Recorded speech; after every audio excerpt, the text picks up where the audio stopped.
pouvez le constater, on a 265 chevaux, c'est largement suffisant pour s'amuser un peu. Alors effectivement, le train avant se cherche un peu parfois. On peut également céder des palettes.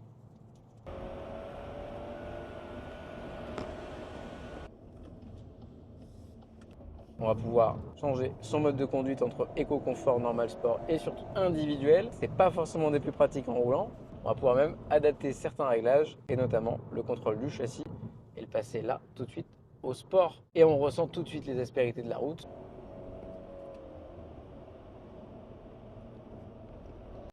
On possède plusieurs affichages, dont celui-ci qui est parfait car on va avoir le rapport sur lequel on se trouve, la température d'huile et la puissance au moment où on appuie sur la pédale accélérateur. On est bien surplombé par un affichage tête haute qui vous rappelle quand même la législation.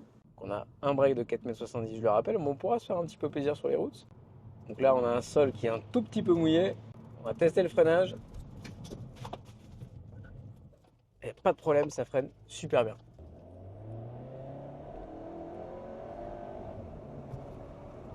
Et le train avant a des limites, mais on peut quand même jouer sans problème. En tout cas, pour un usage global au quotidien, ça suffira largement.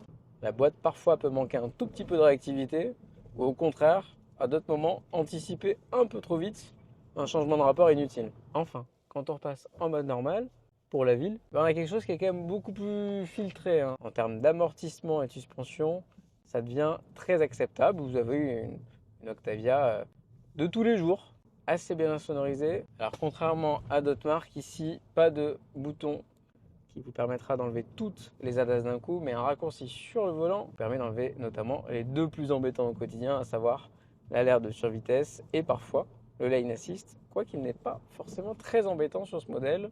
Allez, on termine sur les deux ânes.